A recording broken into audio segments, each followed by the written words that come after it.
Good morning, good afternoon and good evening, जो भी मुझे जब भी सुन रहा है उसके अकॉर्डिंग। तो बच्चे आज हम लोग अपने लेक्चर नंबर 4 पे आ चुके हैं। लेक्चर नंबर 4 और हम लोग पढ़ लेते हैं रिटायरमेंट ऑफ अ पार्टनर के बारे में। तो बच्चे रिटायरमेंट हमें पता है कि जब हमारा पार्टनर फर्म छोड़ के जाता है तो उसको हम लोग क्या बोलते हैं, रिटायरमेंट। तो रिटायरमेंट में हम लोगों ने बहुत सारी बातें कर ली हैं कि भाई रिटायरमेंट में हमें new profit sharing ratio calculate करना पड़ता है, कॉन्टिन्यूइंग पार्टनर्स का गेनिंग रेशियो कैलकुलेट करना पड़ता है, रिजर्व्स को डिस्ट्रीब्यूट करना पड़ता है, जो भी मेरे एसेट्स और लायबिलिटीज होंगे बिजनेस में उसको मेरे को रीवैल्यू करना पड़ता है और रीवैल्यूएशन का प्रॉफिट या फिर लॉस मेरे को अपने पार्टनर्स में डिस्ट्रीब्यूट करना पड़ता है। और जो भी हमारा पार्टनर फर्म छोड़ के जा रहा है उसको उसकी गुडविल का शेयर भी मिलता है। फिर बच्चे हम लोगों ने देखा था कि भाई कैसे हमें कैपिटल एडजस्टमेंट्स करने पड़ते हैं। तो कैपिटल एडजस्टमेंट्स में मैंने आपको 4 केसेस कराए थे। तो बच्चे चारों ही केसेस बहुत ज्यादा इंपॉर्टेंट है आपके एग्जाम के पॉइंट ऑफ व्यू से, ठीक है जी। तो सीए फाउंडेशन और आईसीएससी बोर्ड की अगर मैं बात करूं तो कैपिटल एडजस्टमेंट के केसेस आपके एग्जाम के पॉइंट ऑफ व्यू से बहुत ज्यादा इंपॉर्टेंट है। सीबीएसई बोर्ड में तो कैपिटल एडजस्टमेंट्स रिमूव कर दिया गया है, तो भाई सीबीएसई बोर्ड के बच्चों ने भी पढ़ लिया है कि भाई उनकी नॉलेज जो है वो इनहेंस हो सके, वो भी और बच्चों के साथ कॉम्पीट कर सके। तो सीबीएसई बोर्ड ने भी ये टॉपिक पढ़ा हुआ है, ठीक है जी। उन्होंने भी मेरा ये वीडियो देख लिया है लेक्चर नंबर 3 और 2 में, जैसे कि मैंने आपको एडजस्टमेंट पढ़ा रखा है। अब बच्चे आज हम लोगों को एक नया टॉपिक शुरू करना है रिटायरमेंट में, जिसका नाम क्या है, settlement of loan. Settlement of loan of retiring partner. Settlement of loan of retiring partner. तो बच्चे settlement of loan of retiring partner, तो अभी तक हम लोगों ने देखा था कि भाई जो भी मेरे रिटायरिंग पार्टनर की पेमेंट निकलती थी वो या तो मैं कैश में पे कर दे रहा था या फिर मैं उसके लोन अकाउंट में ट्रांसफर कर रहा था और मैं उसका धीमे धीमे पेमेंट कर दूंगा। तो भाई मैं लोन में ट्रांसफर कर रहा था, तो अब मेरे को ये सीखना है कि भाई लोन अकाउंट हमें कैसे प्रिपेयर करना है, लोन अकाउंट को हमें कैसे सेटल करना है। हम लोगों ने ये तो सीख लिया कि भाई लोन अकाउंट में ट्रांसफर कैसे करता है। भाई जितना भी सम ड्यू होगा पार्टनर का वो क्या करेंगे, हम लोग उसके लोन अकाउंट में ट्रांसफर कर देंगे। बट अब उसके लोन का कैसे सेटलमेंट करना है ये अब हमें सीखना है, ठीक है जी। तो जैसे कि ये टॉपिक है settlement of loan of retiring partner, ये भी सीबीएसई बोर्ड के सिलेबस से हटा दिया गया। लास्ट ईयर तक ये सीबीएसई बोर्ड के सिलेबस में था, बट करंट ईयर में ड्यू टू कोविड-19 ये टॉपिक भी सिलेबस से हटा दिया गया था। तो सीबीएसई बोर्ड के सिलेबस से काफी चीजें रिड्यूस कर दी गई हैं, ठीक है जी। तो सीबीएसई बोर्ड चाहे तो ये टॉपिक पढ़े, चाहे तो ये टॉपिक लीव भी कर सकते हैं, बट बच्चे मैं एडवाइस करूंगा कि आप लोग ये टॉपिक पढ़ो, क्योंकि आपके जो सीनियर्स हैं वो उन लोगों ने भी ये टॉपिक पढ़ा है और जो आपके कॉम्पिटिटर्स होंगे आईसीएससी बोर्ड के वो लोग भी ये टॉपिक पढ़ रहे हैं। तो आप लोग भी ये टॉपिक पढ़ो just for the purpose of knowledge, ठीक है जी। एग्जाम में तो आपके नहीं आएगा, बट फिर भी आप लोग ये टॉपिक पढ़ो, ठीक है जी। तो जैसे कि हमें पता है कि यहां पे हमें सीखना है कि भाई जो हमारा रिटायरिंग पार्टनर है वो फर्म छोड़ के जा रहा है, तो उसके लोन का कैसे हमें सेटलमेंट करना है। अब मैं एक सिचुएशन क्रिएट कर रहा हूं, उसको समझने की कोशिश करना, और उसी के थ्रू हम लोग क्या करेंगे, एक एग्जाम्पल क्रिएट कर लेंगे और हम लोग लोन अकाउंट बनाना सीखेंगे, ठीक है जी। तो यहां पे मेरे 3 पार्टनर्स हैं, A B and C. A B and C 3 partners हैं जिनका प्रॉफिट शेयरिंग रेशियो था 3:2:1। सी जो हमारे पार्टनर हैं वो फर्म छोड़ के जा रहे हैं, वो फर्म से रिटायर हो रहे हैं। और बच्चे सी जो फर्म से रिटायर हो रहे हैं तो इनके टोटल ड्यूज बन रहे हैं 2 लाख रुपीस। 2 लाख रुपीस इनके टोटल ड्यूज बन रहे हैं। तो हम लोगों ने क्या करा, इनके 2 लाख रुपीस का जो टोटल ड्यू बन रहा था, मतलब टोटल अमाउंट जो सी का बन रहा था 2 लाख रुपीस का, तो फर्म के पास पैसे नहीं थे, तो फर्म ने क्या करा, 2 लाख रुपीस उनके लोन अकाउंट में ट्रांसफर कर दिया। तो लोन अकाउंट में तो हमें ट्रांसफर करना आता है कि भाई हम लोग कैपिटल अकाउंट को डेबिट कर देंगे और सी के लोन अकाउंट में ट्रांसफर कर देंगे। तो C's capital account debit to C's loan account. तो हम लोगों ने 2 लाख रुपीस उनके लोन अकाउंट में ट्रांसफर कर दिए। तो ये सब बातें तो हम लोगों ने कर रखी थी अभी तक कि कैसे लोन में ट्रांसफर करते हैं। अब बच्चे ए और बी को क्या करना है, पेमेंट करना होगा सी को। तो ए बी और सी ने म्यूचुअली एग्री करा कि भाई जो ये सी का लोन है 2 लाख रुपीस का, उसका पेमेंट हम लोग 4 इंस्टॉलमेंट्स में करेंगे। 4 इंस्टॉलमेंट्स में करेंगे सी के लोन का पेमेंट। और जो ये सी के लोन का पेमेंट करेंगे 4 इंस्टॉलमेंट्स जो होंगी वो बच्चे कौन सी होंगी, हाफ ईयरली होंगी। मतलब हर 6 मंथ्स में हम लोग क्या करेंगे, सी के लोन का अमाउंट पे करेंगे। ठीक है जी। तो यहां पे 2 केसेस अराइज होते हैं। 4 इंस्टॉलमेंट्स में जब हम लोग हाफ ईयरली पेमेंट करते हैं तो यहां पे 2 केसेस अराइज होते हैं, तो उसके बारे में भी चलो हम लोग लिख लेते हैं। पहला केस क्या होता है, if amount is to be paid, if amount is to be paid exclusive of interest। और दूसरा केस क्या बनता है, if amount is to be paid, if amount is to be paid inclusive of interest। If amount is to be paid exclusive of interest, if amount is to be paid inclusive of interest। तो ये 2 cases बनते हैं। Sir इनका मतलब क्या होगा, तो चलो हम लोग फर्स्ट केस को पहले डिस्कस करते हैं। तो यहां पे लिखना if amount is to be paid, if amount is to be paid exclusive of interest. अच्छा बच्चे, जो यहाँ पे सी का लोन जो चल रहा है, तो सी के लोन पे जो इंटरेस्ट है बच्चे, इंटरेस्ट है eight the rate of 12% per annum. तो बच्चे जो फर्म में सी का लोन चल रहा होगा उस पर हमें क्या करना पड़ेगा, इंटरेस्ट पे करना पड़ेगा।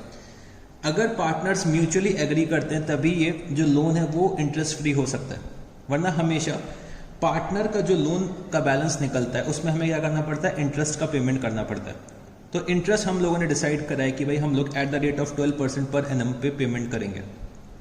और मेरा जो ये फर्स्ट केस है इसमें दे रखा हुआ है if amount is to be paid exclusive of interest. ठीक है जी।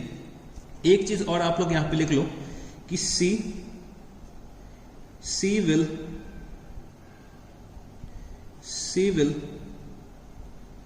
Retire on 1 April, C will retire on 1 April 2019। ठीक है जी।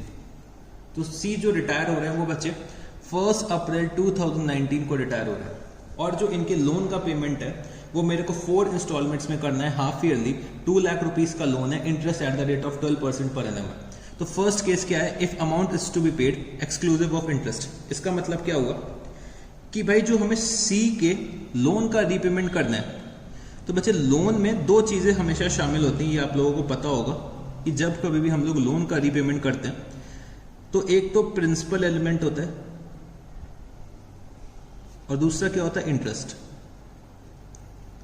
तो इसका मतलब क्या हुआ, if amount is to be paid exclusive of interest का मतलब क्या हुआ, 4 इक्वल इंस्टॉलमेंट्स में हम लोग पेमेंट कर रहे हैं और जिसमें इंटरेस्ट शामिल नहीं है। तो हमें क्या करना पड़ेगा, इंटरेस्ट को अलग से जोड़ना पड़ेगा, अलग से ऐड करना पड़ेगा। तो अगर मैं इंस्टॉलमेंट का अमाउंट निकालने की कोशिश करता हूं तो इंस्टॉलमेंट क्या बनेगी बच्चे, 2 लाख रुपीस का लोन है जो मेरे को 4 इंस्टॉलमेंट्स में पे करना है। तो भाई मैं इसको 4 से डिवाइड कर देता हूं, तो एक इंस्टॉलमेंट बनेगी 50,000 रुपीस। तो 50,000 रुपीस तो क्या हो गया, प्रिंसिपल का रीपेमेंट हो गया। और बच्चे इसमें मेरे को क्या करना पड़ेगा, इंटरेस्ट ऐड करना पड़ेगा। 50,000 रुपीस तो हम लोग क्या कर रहे हैं, प्रिंसिपल का रीपेमेंट कर रहे हैं और साथ ही साथ हमें क्या करना पड़ेगा, इंटरेस्ट का पेमेंट करना पड़ेगा। अब यहां पे समझने की कोशिश करो, if amount is to be paid exclusive of interest मतलब हम लोगों को ये 2 लाख का पेमेंट करना है 4 इंस्टॉलमेंट्स में और बच्चे इंटरेस्ट का एडिशनल पेमेंट करना है। तो 50,000 रुपीस प्रिंसिपल हो गया प्लस इंटरेस्ट का हमें पेमेंट करना है। तो अब मेरे को यहां पे लोन अकाउंट बनाना है। तो लोन अकाउंट मेरे को बनाना है, तो चलो हम लोग यहां पे सी का लोन अकाउंट बनाते हैं। C's loan account. ठीक है जी, तो सी के लोन अकाउंट को हम बनाने जा रहे हैं। तो बहुत ही सिंपल सा कॉन्सेप्ट है सी के लोन को बनाने के लिए, लोन अकाउंट बनाने के लिए। अब बच्चे सी जो है वो फर्म से कब रिटायर हो रहे हैं? 1 अप्रैल को रिटायर हो रहे हैं। तो सी के कैपिटल का बैलेंस यहां पे सी के लोन अकाउंट में ट्रांसफर हो जाएगा। तो सी के कैपिटल का बैलेंस आ रहा है 2 लाख रुपीस। तो मैंने यहां पे क्या लिखा? 2019 1 अप्रैल, 2019 1 अप्रैल हम लोग क्या एंट्री करते हैं? C's capital account debit to C's loan account. तो सी के लोन अकाउंट के क्रेडिट साइड में क्या लिख दूंगा? By C's capital account. बच्चे कैपिटल अकाउंट से ट्रांसफर होके आ रही है एंट्री, और अमाउंट कितना है? 2 लाख रुपीस। 2 लाख रुपीस का अमाउंट है। अब जो हमारा फर्स्ट रीपेमेंट होगा वो कब होगा? 30 दिसंबर को होगा। मेरे को हर 6 महीने में क्या करना है? पेमेंट करना है सी के लोन का। तो हमारा जो फर्स्ट ड्यू डेट निकल के आएगी इंस्टॉलमेंट की वो क्या होगी? 30 सितंबर। 1 अप्रैल से अगर मैं 6 मंथ ऐड करता हूं तो 30 सितंबर को हमारी ड्यू डेट आ जाएगी। तो भाई 30 सितंबर को अगर हमारी ड्यू डेट आ जाएगी तो मेरे को क्या करना पड़ेगा? इंटरेस्ट का भी पेमेंट करना पड़ेगा, साथ ही साथ हमें प्रिंसिपल का भी पेमेंट करना पड़ेगा। तो मैंने यहां पे क्या लिखा? 30 सितंबर मेरे को इंटरेस्ट का कैलकुलेशन यहां पे करना पड़ेगा। तो मैंने यहां पे क्या लिखा? By interest account. बच्चे इंटरेस्ट की एंट्री क्या बनती है? Interest account debit to C's loan account. तो हम लोगों ने यहां पे क्या लिखा? By interest account. इंटरेस्ट मेरे को कैलकुलेट करना पड़ेगा। तो मेरे को रेट ऑफ इंटरेस्ट दे रखा हुआ है 12% पर एनम। लोन का अमाउंट कितना है? 2 लाख रुपीस। तो 2 लाख का 12% हम लोग निकालेंगे। और बच्चे टाइम पीरियड कितना हुआ है? 6 मंथ्स हुआ है। तो मेरे को 6 मंथ्स का इंटरेस्ट कैलकुलेट करना पड़ेगा। 2 लाख का 12% इंटू 6/12। अगर मैं इसको कैलकुलेट करता हूं 2 लाख का 12% इंटू 6/12, तो इंटरेस्ट का अमाउंट आ रहा है 12,000 रुपीज। तो इंटरेस्ट का मेरे को पेमेंट करना है 12,000 रुपीज का, और प्रिंसिपल का पेमेंट करना है 50,000 रुपीज। तो मैंने यहां पे क्या लिखा? 30 सितंबर टू बैंक अकाउंट। तो बच्चे हम लोग पेमेंट क्या कर रहे हैं? पेमेंट तो बच्चे एक हम लोग 50,000 रुपीज का प्रिंसिपल का कर रहे हैं प्लस 12,000 रुपीज इंटरेस्ट का कर रहे हैं। तो टोटल पेमेंट हम लोगों ने कितना करा? 62,000 रुपीज। 62,000 रुपीज। तो बच्चे हम लोगों ने फर्स्ट इंस्टॉलमेंट पे कर दी है, जिसमें 50,000 रुपए का प्रिंसिपल था, 12,000 रुपए का इंटरेस्ट था। फिर बच्चे 30 सितंबर के बाद नेक्स्ट ड्यू डेट मेरी इंस्टॉलमेंट की क्या आएगी? तो नेक्स्ट ड्यू डेट हो जाएगी मेरी 2020 में 31 मार्च। 31 मार्च। तो बच्चे अब हम लोग फिर से इंटरेस्ट का पेमेंट करने जा रहे हैं और प्रिंसिपल का पेमेंट करने जा रहे हैं, मतलब हम लोग अपने इंस्टॉलमेंट का पेमेंट करने जा रहे हैं। तो मेरे को यहां पे फिर से इंटरेस्ट का कैलकुलेशन करना पड़ेगा। तो मैंने यहां पे क्या लिखा? By interest account. Bye interest account. और बच्चे अब मैं जो इंटरेस्ट का कैलकुलेशन करूंगा वो मैं कितने अमाउंट पे करूंगा? भाई 2 लाख रुपीस का लोन था, उसमें मैंने 50,000 रुपीस का पेमेंट कर दिया। अब प्रिंसिपल अमाउंट कितना बचा है? 1,50,000 रुपीस का प्रिंसिपल अमाउंट बचा है। तो भाई जितना प्रिंसिपल अमाउंट बचा होगा उसी पे तो मैं इंटरेस्ट का कैलकुलेशन करूंगा। तो 1,50,000 रुपीस पे मैं 12% कैलकुलेट करता हूं, और बच्चे मेरे को 6 मंथ्स का इंटरेस्ट निकालना है। तो 1,50,000 का अगर मैं 12% निकालता हूं तो ये आ रहा है 18,000 रुपीज। तो 18,000 इंटू 6/12, तो इंटरेस्ट का अमाउंट आ रहा है 9,000 रुपीज। और अब हम लोग सेकेंड इंस्टॉलमेंट का भी पेमेंट कर देंगे। तो मैंने यहां पे क्या लिखा? 31 March to bank account. To bank account. तो मैं पेमेंट करूंगा एक तो बच्चे प्रिंसिपल का पेमेंट हम लोग कितना कर रहे हैं? 50,000 रुपीज कर रहे हैं। तो हम लोगों ने प्रिंसिपल का अमाउंट तो फिक्स कर दिया कि मेरे को हर बार 50,000 रुपए का पेमेंट करना पड़ेगा। तो बच्चे प्रिंसिपल 50,000 रुपए का और इंटरेस्ट मैंने कैलकुलेट करा 9,000 का। तो टोटल पेमेंट कितना बना? 59,000 रुपीज। तो 59,000 रुपीज की मैंने सेकेंड इंस्टॉलमेंट पे कर दी है सी को। अब बच्चे 31 मार्च आ गया है। तो 31 मार्च को मेरा ईयर एंड होता है। तो मेरे को यहाँ पे बैलेंस कैरी डाउन निकालना पड़ेगा। तो मैंने यहाँ पे क्या लिखा? 2 बैलेंस कैरी डाउन। तो बच्चे 2 लाख रुपए में मैंने 1 लाख रुपए का पेमेंट कर दिया। तो मेरा बैलेंस कैरी डाउन अब कितना आना चाहिए? 1 लाख रुपए आना चाहिए। तो चलो हम लोग यहाँ पे टोटल भी कर देते हैं। तो टोटल यहाँ पे कितना आ जाएगा, तो बच्चे टोटल आ जाएगा यहाँ पे 2,21,000 रुपीज, 2,21,000 रुपीज। अब बच्चे सिमिलरली हमें क्या करना पड़ेगा, नेक्स्ट ईयर में भी लोन का पेमेंट करना पड़ेगा। तो जैसे कि क्वेश्चन में दे रखा है, मतलब जो हम लोगों ने एक एग्जाम्पल क्रिएट करे, लोन का रीपेमेंट हम लोग 4 इंस्टॉलमेंट्स में कर रहे हैं, तो मेरे को यहाँ पे पूरा लोन अकाउंट दिखाना पड़ेगा। तो अब मैंने यहाँ पे क्या लिखा, 2020 1 April by balance brought down 1 lakh rupees. अब बच्चे मेरी नेक्स्ट ड्यू डेट क्या होगी, 30 सितंबर। तो मैंने यहाँ पे क्या लिखा, 30 सितंबर। 30 सितंबर को मेरे को फिर से इंटरेस्ट का कैलकुलेशन करना पड़ेगा। तो मैंने यहाँ पे क्या लिखा, बाय इंटरेस्ट अकाउंट। तो अब की बार इंटरेस्ट कितना निकल के आएगा, तो बच्चे मेरा अमाउंट आउटस्टैंडिंग कितना है, 1 lakh rupees. Rate of interest है 12% इंटू 6/12। मेरे को 6 मंथ्स का इंटरेस्ट कैलकुलेट करना है। तो इंटरेस्ट का अमाउंट आ जाएगा 6,000 रुपीज। और हम लोग 30 सितंबर को अपनी 3rd इंस्टॉलमेंट का भी पेमेंट कर देंगे। तो मैंने यहाँ पे क्या लिखा, टू बैंक अकाउंट। तो पेमेंट कितने का हो रहा है बच्चे, 50,000 रुपीज तो प्रिंसिपल का पेमेंट हो रहा है और 6,000 रुपीज इंटरेस्ट का पेमेंट हो रहा है। तो टोटल पेमेंट कितना हो गया, 56,000 रुपीज। और मैंने यहाँ पे क्या लिखा,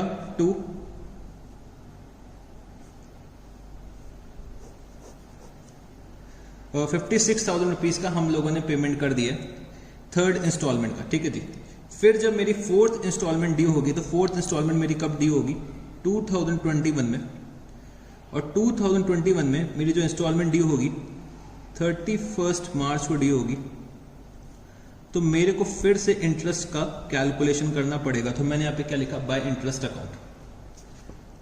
तो 50,000 रुपीज अब मेरा अमाउंट आउटस्टैंडिंग है, मेरे को रेट ऑफ इंटरेस्ट 12% से कैलकुलेट करना है और 6 मंथ्स का इंटरेस्ट कैलकुलेट करना है।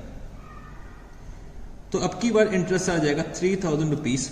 और हम लोग क्या करेंगे, 2021 में 31 मार्च में पेमेंट कर देंगे। तो मैंने यहाँ पे क्या लिखा, टू बैंक अकाउंट। और अब की बार पेमेंट हो रहा है बच्चे 50,000 रुपीज का प्रिंसिपल और 3,000 रुपीज का इंटरेस्ट, 53,000 रुपीज। तो यहाँ पे सी के लोन के अकाउंट का हम लोगों ने फुल पेमेंट कर दिया। तो मेरे को अब सी का लोन अकाउंट क्या करना पड़ेगा, क्लोज करना पड़ेगा। तो अगर मैं टोटल लिखता हूं तो यार है 1,09,000 रुपीज, 1,09,000 रुपीज। तो बच्चे ये मेरा फर्स्ट मेथड होता है लोन अकाउंट प्रिपेयर करने का। तो ये बच्चे हम लोग फर्स्ट मेथड में हम लोग क्या करते हैं, अपने लोन को नंबर ऑफ इंस्टॉलमेंट्स में डिस्ट्रीब्यूट कर देते हैं और मेरे को आउटस्टैंडिंग अमाउंट में इंटरेस्ट का कैलकुलेशन करना पड़ता है। और जो भी हम लोग रीपेमेंट कर रहे हैं तो बच्चे प्रिंसिपल प्लस इंटरेस्ट का करेंगे। हम लोगों ने एक अमाउंट फिक्स कर दिया है कि भाई प्रिंसिपल का इतना अमाउंट हर बार मेरे को पे करना है और जो भी इंटरेस्ट निकल के आएगा आउटस्टैंडिंग अमाउंट पे वो हम लोग पे करेंगे, ठीक है जी। ये मेरा क्या था, फर्स्ट केस था, if amount is to be paid exclusive of interest. जब कभी भी अमाउंट जो हमें पे करना है, मतलब जो हमें इंस्टॉलमेंट का पेमेंट करना है वो एक्सक्लूसिव ऑफ इंटरेस्ट है, मतलब प्रिंसिपल अलग है, मतलब प्रिंसिपल हम लोगों ने फिक्स कर दिया कि हर बार इतना पेमेंट करना है और इंटरेस्ट का हमें अलग से पेमेंट करना है, ठीक है जी। तो ये मेरा फर्स्ट मेथड होता है। अब हम लोग चलो सेकंड मेथड पे चलते हैं। If amount is to be paid,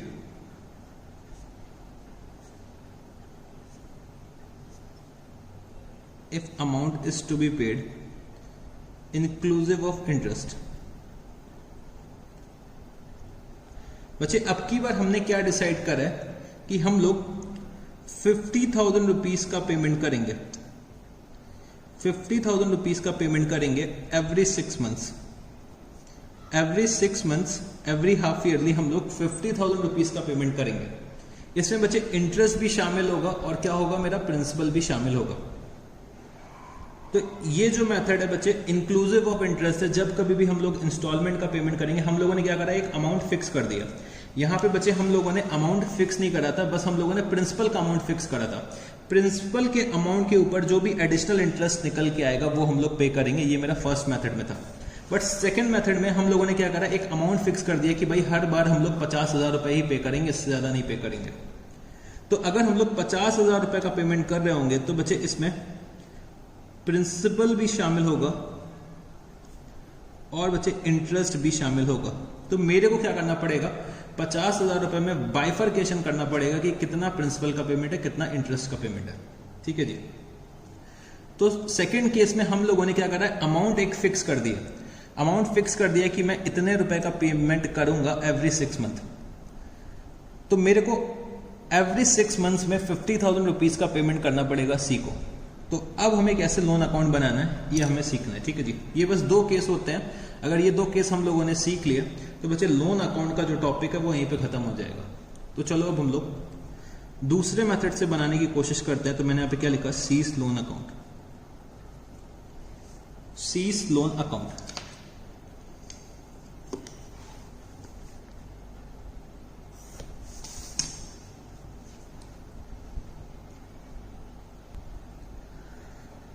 तो बच्चे सी यहां पे मेरे 1 अप्रैल 2019 को रिटायर होना है। तो मैंने यहां पे क्या लिखा, 2019।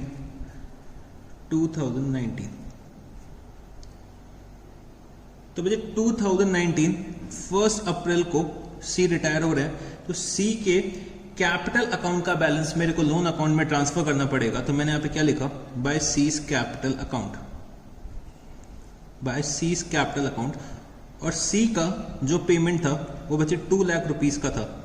तो ए और बी ने डिसाइड करा कि भाई हम लोग हर 6 महीने में 50,000 रुपए का पेमेंट करेंगे सी को। तो मेरे को यहां पे क्या करना पड़ेगा, एवरी 6 मंथ सी को पेमेंट करना पड़ेगा 50,000 रुपीज का। ठीक है जी। बट इंटरेस्ट जो कैलकुलेट होगा बच्चे वो 12% पर एनम के अकॉर्डिंग ही कैलकुलेट होगा। तो यहां पे अगर हम लोग देखते हैं कि भाई जो हमारी फर्स्ट इंस्टॉलमेंट ड्यू होगी वो कब ड्यू होगी, वो बच्चे ड्यू होगी 30 सितंबर को। तो मैंने यहाँ पे क्या लिखा, सितंबर 30। तो मेरेको सितंबर 30 को इंटरेस्ट का कैलकुलेशन करना पड़ेगा। तो मैंने यहाँ पे क्या लिखा, बाय इंटरेस्ट अकाउंट। मेरा अमाउंट आउटस्टैंडिंग है 2 लाख रुपीस। इस पे मैं इंटरेस्ट कैलकुलेट करूंगा eight the rate of 12% per annum, और मेरे को इंटरेस्ट चार्ज करना है 6 मंथ्स का।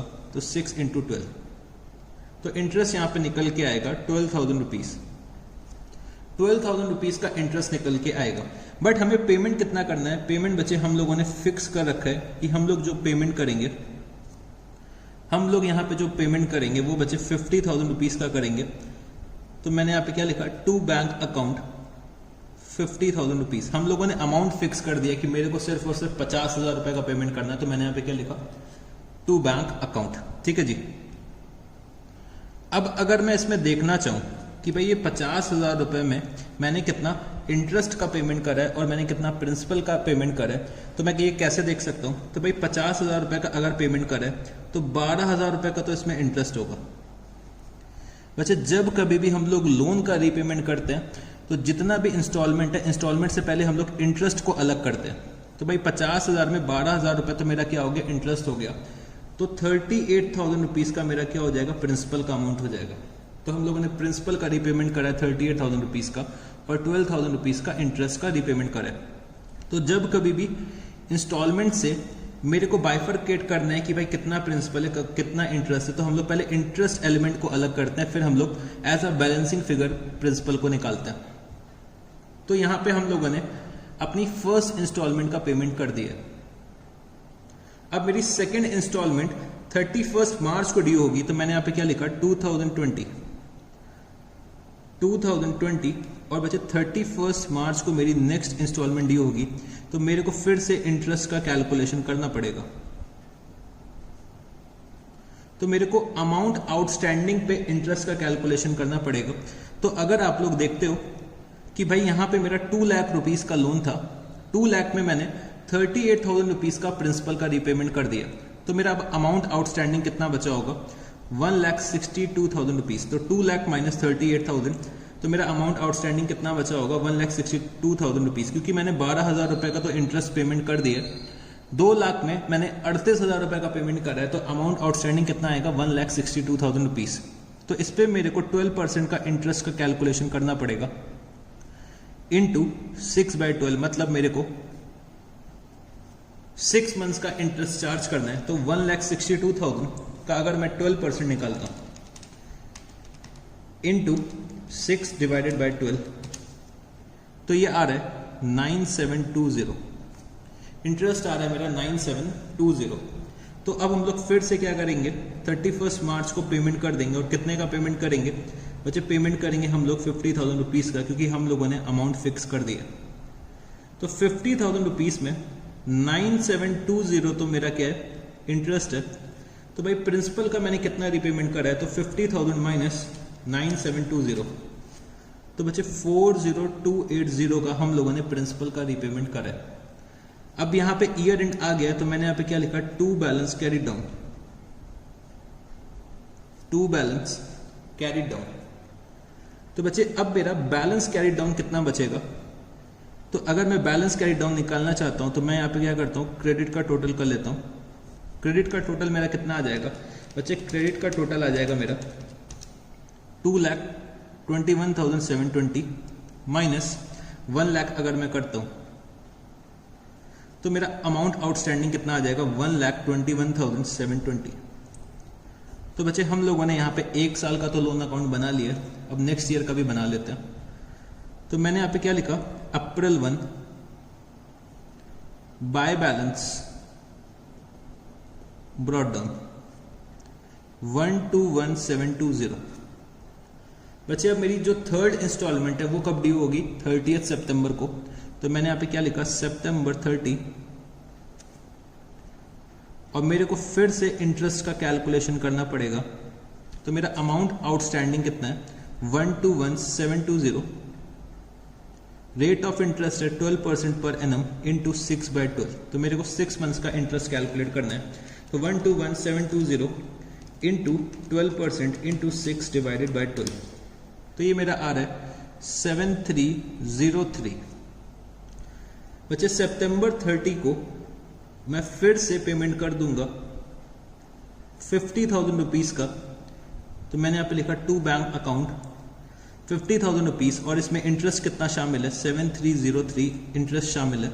इंटरेस्ट इंक्लूडेड कितना है, 7303 मेरे प्रिंसिपल के अमाउंट में, मतलब मेरे इंस्टॉलमेंट के अमाउंट में 7303 इंटरेस्ट इंक्लूडेड है। अब मेरे को प्रिंसिपल निकालना है, तो 50,000 माइनस 7303, तो मैंने प्रिंसिपल का रिपेमेंट करा है 42697। अब बच्चे मेरी नेक्स्ट इंस्टॉलमेंट कब ड्यू होगी, नेक्स्ट इंस्टॉलमेंट हमारी ड्यू होगी 31 मार्च को। तो 31 मार्च को हमारी नेक्स्ट इंस्टॉलमेंट ड्यू होगी। तो चलो वो भी हम लोग यहां पे कैलकुलेट कर लेते हैं। तो मेरे को फिर से 31 मार्च को इंटरेस्ट का कैलकुलेशन करना पड़ेगा। तो मैंने यहाँ पे लिखा 2021 मार्च 31 बाय इंटरेस्ट अकाउंट। तो मेरे को अब कैलकुलेट करना पड़ेगा कि मेरा अमाउंट आउटस्टैंडिंग कितना है। तो अमाउंट आउटस्टैंडिंग के कैलकुलेशन के लिए मैं यहाँ पे क्या करूंगा, 121,720 में से मैं लेस कर दूंगा 42697। तो मेरा अमाउंट आउटस्टैंडिंग आ जाएगा 79023। इस पे बच्चे मैं कैलकुलेट करूंगा 12% का इंटरेस्ट इंटू 6/12, मतलब 6 मंथ्स का इंटरेस्ट मैं कैलकुलेट करूंगा।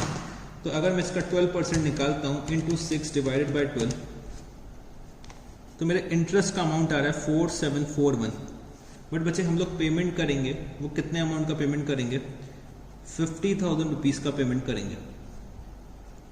तो मैंने यहाँ पे क्या लिखा, टू बैंक अकाउंट 50,000 रुपीज। तो 50,000 रुपीज में बच्चे 4741 का तो इंटरेस्ट है, और अगर मैं प्रिंसिपल कैलकुलेट करना चाहूँ तो प्रिंसिपल कितना आएगा, प्रिंसिपल आ जाएगा 45259। तो मेरा बैलेंस कैरी डाउन कितना बचेगा, क्योंकि मेरे यहाँ पे फिर से ईयर एंड आ गया। तो मैंने यहाँ पे क्या लिखा, टू बैलेंस कैरी डाउन। तो 79023 माइनस 45259, बैलेंस बच रहा है बच्चे 33764। अगर हम लोग यहाँ पे टोटल करते हैं तो टोटल कितना आ जाएगा 1,33,764 1,33,764। मैंने यहाँ पे लिखा अप्रैल 1 बाय बैलेंस ब्रॉट डाउन 33,764। अब मेरी नेक्स्ट इंस्टॉलमेंट जो ड्यू होगी बच्चे वो सितंबर 30th को ड्यू होगी और मेरे को फिर से इंटरेस्ट का कैलकुलेशन करना पड़ेगा। इंटरेस्ट मेरे को कैलकुलेट करना पड़ेगा 33,764 पे 12% के रेट से इंटू 6/12। तो मेरा इंटरेस्ट का अमाउंट आएगा 33,764 का अगर मैं 12% निकालता हूं इंटू 6/12 तो ये आ रहा है बच्चे 2026 और मेरे को सितंबर 30th को पेमेंट करना पड़ेगा। तो बच्चे अब की बार जो हम लोग पेमेंट करेंगे वो बच्चे हम लोग नेट अमाउंट का पेमेंट करेंगे। अब अगर आप देखोगे अगर मैं यहाँ पे 50,000 रुपए का पेमेंट करूंगा तो वो तो भाई ज्यादा अमाउंट हो जाएगा। तो हमारे पार्टनर्स जो है वो पागल थोड़ी ना होंगे जो 50,000 रुपीज का पेमेंट करेंगे। पार्टनर्स बच्चे पेमेंट करेंगे 33,764 का तो प्रिंसिपल का अमाउंट है और बच्चे इंटरेस्ट का अमाउंट कितना है 2026। तो हमारे यहाँ पे पार्टनर्स जो पेमेंट करेंगे वो कितने का पेमेंट करेंगे 33,764 प्लस 2026। तो जो भी हमारी लास्ट इंस्टॉलमेंट निकल के आएगी उसमें हम लोग जो भी नेट अमाउंट बचेगा उसका हम लोग पेमेंट कर देंगे। जो भी हमारा नेट अमाउंट बचेगा जो भी हमारा बैलेंस बचेगा वो हम लोग अपने लास्ट इंस्टॉलमेंट में पे करेंगे। तो लास्ट इंस्टॉलमेंट जो हमारी होगी उसमें हम लोग क्या करेंगे जितना भी प्रिंसिपल मेरा बचा रह गया होगा और जो उस पर इंटरेस्ट निकल के आ रहा होगा उसका हम लोग पेमेंट कर देते हैं अपने लास्ट इंस्टॉलमेंट में। क्योंकि भाई यहाँ पे 50,000 का पेमेंट तो हम कर नहीं सकते क्योंकि 50,000 का जो अमाउंट है वो 35,790 से ज्यादा है। तो जो भी हमारी लास्ट इंस्टॉलमेंट होगी उसमें हम लोग क्या करेंगे बैलेंस अमाउंट का पेमेंट कर देंगे। तो ये बच्चे मेरा था केस नंबर 2। तो ये दो केसेस होते हैं, ये दो तरीके होते हैं जिस तरीकों से मेरे को क्या करना है पार्टनर का लोन अकाउंट प्रिपेयर करना पड़ सकता है। तो अगर आपको ये दोनों मेथड समझ में आ गए तो बच्चे यहीं पे हमारा जो लोन अकाउंट का टॉपिक है वो खत्म हो जाता है। क्योंकि भाई यही दो तरीके से मेरे को पार्टनर का लोन अकाउंट बनाना पड़ता है। एक में हम लोग क्या करते हैं फर्स्ट मेथड में हम लोग प्रिंसिपल के अमाउंट को फिक्स कर देते हैं कि भाई हर बार हम लोग इतना प्रिंसिपल का पेमेंट करेंगे और जो भी एडिशनल इंटरेस्ट निकल के आएगा उसका हम लोग रीपेमेंट करेंगे। तो प्रिंसिपल अमाउंट हमने फिक्स कर दिया कि भाई हम लोगों को 2 लाख रुपए का पेमेंट करना है और 4 इंस्टॉलमेंट्स में करना है और इंटरेस्ट का पेमेंट अलग से करना है। ठीक है जी। और दूसरा मेथड क्या होता है कि हम लोग एक अमाउंट को फिक्स कर देते हैं कि मैं हर बार सिर्फ 50,000 रुपए का पेमेंट करूंगा। तो अगर हम लोग 50,000 का पेमेंट कर रहे हैं तो उसमें क्या होगा प्रिंसिपल भी शामिल होगा और साथ ही साथ इंटरेस्ट भी शामिल होगा। तो हर बार हम लोग 50,000 रुपए का पेमेंट करेंगे और आउटस्टैंडिंग अमाउंट पे इंटरेस्ट कैलकुलेट करेंगे और जो भी हमारी लास्ट इंस्टॉलमेंट होगी उसमें हम लोग फाइनल सेटलमेंट कर देंगे जो भी अमाउंट निकल के आएगा। ठीक है जी। तो ये दो तरीके होते हैं जिन तरीकों से मेरे को क्या करना पड़ेगा, दो मेथड्स होते हैं जिन तरीके से मेरे को दो मेथड्स के थ्रू पार्टनर का लोन अकाउंट बनाना पड़ सकता है। तो मेरे ख्याल से आप लोगों को ये दोनों मेथड समझ में आ गए होंगे। तो चलो अब हम लोग क्वेश्चंस पे आते हैं। तो क्वेश्चन नंबर आप लोग ओपन करिएगा। तो बच्चे क्वेश्चन नंबर 44। तो क्वेश्चन नंबर 44 में मेरे को क्या दे रखा हुआ है, Mohit and Keshav are 2 partners sharing profit and losses equally. The balance sheet of their firm as at 31st March 2016 was as follows. Creditors 12,330 rupees, general reserve 2,000 rupees. तो जनरल रिजर्व को मैंने अंडरलाइन कर लिया कि ये मेरे को डिस्ट्रीब्यूट करना पड़ेगा। Capitals Mohit and Keshav 19,030, 18,870, total capital कितना हो जाएगा 37,900। Cash in hand 13,000 rupees, book debts 10,200 rupees, closing stock 6,730, building 19,300, goodwill 3,000 rupees. तो गुडविल को भी मैंने अंडरलाइन कर लिया कि ये भी मेरे को डिस्ट्रीब्यूट करनी पड़ेगी। तो यहाँ पे Keshav retires on 1st April 2016, on which date goodwill of the firm was valued at rupees 9,000. 20% of the general reserve was kept aside as a provision for doubtful debts. There was a piece of furniture valued at rupees 2016 which was unrecorded in the books of the firm. Mohit decided to pay off Keshav by giving him this piece of furniture and the balance in annual installment of rupees 8,000 along with interest at the rate of 5% per annum. You are required to prepare Keshav's capital account, Keshav's loan account till it is finally closed. तो बच्चे मेरे यहाँ पे दो partners हैं, मोहित and Keshav, जिनका profit sharing ratio मेरे को दे रखा हुआ है इक्वल, और यहाँ पे मेरे को बैलेंस शीट दे रखी हुई है। तो यहाँ पे जर्नल रिजर्व आ रहा है और गुडविल आ रहा है जो मेरे को डिस्ट्रीब्यूट करना पड़ेगा। बच्चे यहाँ पे जो केशव है वो फर्म छोड़ के जा रहे हैं ऑन 1 अप्रैल 2016। तो मेरे को गुडविल ऑफ द फर्म दे रखी है 9,000 रुपीज। 20% ये बोल रखा है कि भाई जो जर्नल रिजर्व का अमाउंट है 20% of the general reserve was kept aside as provision for doubtful debts.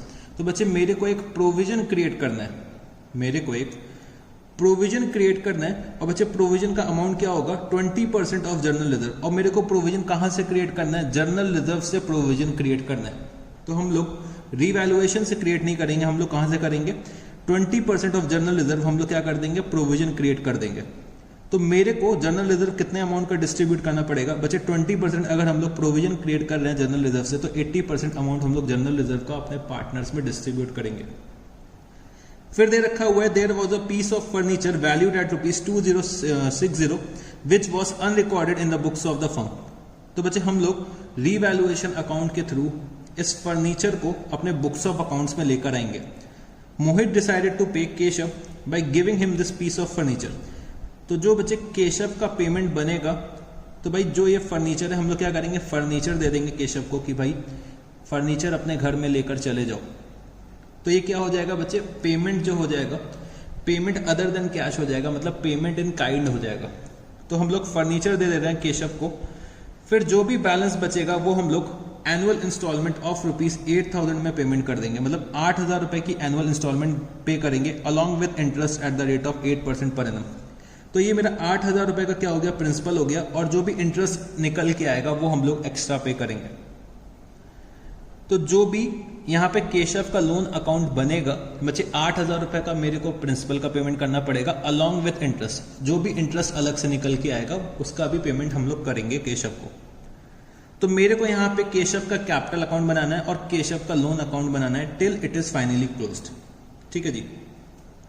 तो चलो हम लोग यहाँ पे केशव के कैपिटल अकाउंट को बनाते हैं। तो केशव कैपिटल अकाउंट,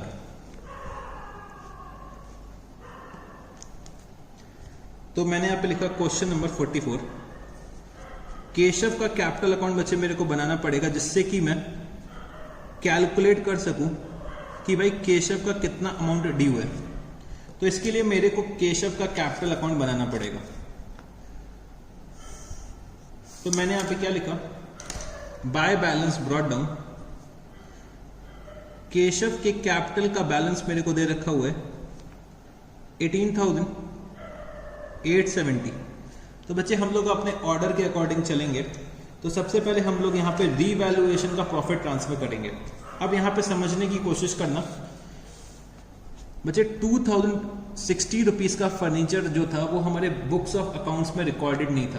तो अगर हम लोग 2,060 रुपीज का फर्नीचर अपने फर्म में लेकर आएंगे तो हम लोग याद करो रीवैल्यूएशन अकाउंट बनाते हैं। रीवैल्यूएशन अकाउंट की क्रेडिट साइड पे क्या लिखेंगे? 2060। अगर मेरे एसेट्स इंक्रीज हो रहे हैं तो हम क्या करेंगे? 2060 अपने रीवैल्यूएशन के क्रेडिट साइड पे लिखेंगे। तो अगर हम लोग क्रेडिट साइड पे 2060 लिखते हैं तो भाई मेरा प्रॉफिट कितना आ जाएगा? 2060 का प्रॉफिट आ जाएगा, क्योंकि रीवैल्यूएशन की कोई और अदर एडजस्टमेंट दे ही नहीं रखी है। तो 2,060 रुपीज हम लोग प्रॉफिट शेयरिंग रेशियो में डिस्ट्रीब्यूट कर देंगे अपने ओल्ड पार्टनर्स के बीच में, जिनका प्रॉफिट शेयरिंग रेशियो क्या है? इक्वल है। तो यहाँ पे अगर हम लोग केशव का शेयर निकालते हैं तो केशव का शेयर कितना आ जाएगा? तो मैंने यहाँ पे क्या लिखा? By revaluation account, by revaluation account profit आ रहा है मेरा 2060 का, और केशव का शेयर क्या हो जाएगा? हाफ शेयर होगा। तो 2060 इंटू 1/2।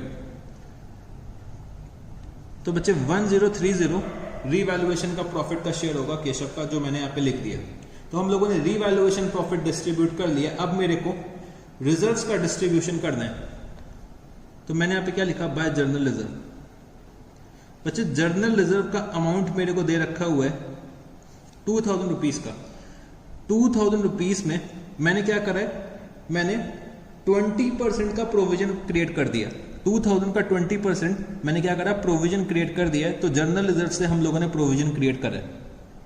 अभी तक हम लोग रिवैल्यूएशन से क्रिएट करते थे, बट क्वेश्चन ने मेरे को बोल रखा है कि आपको जो प्रोविजन क्रिएट करना है वो जर्नल रिजर्व से क्रिएट करना है।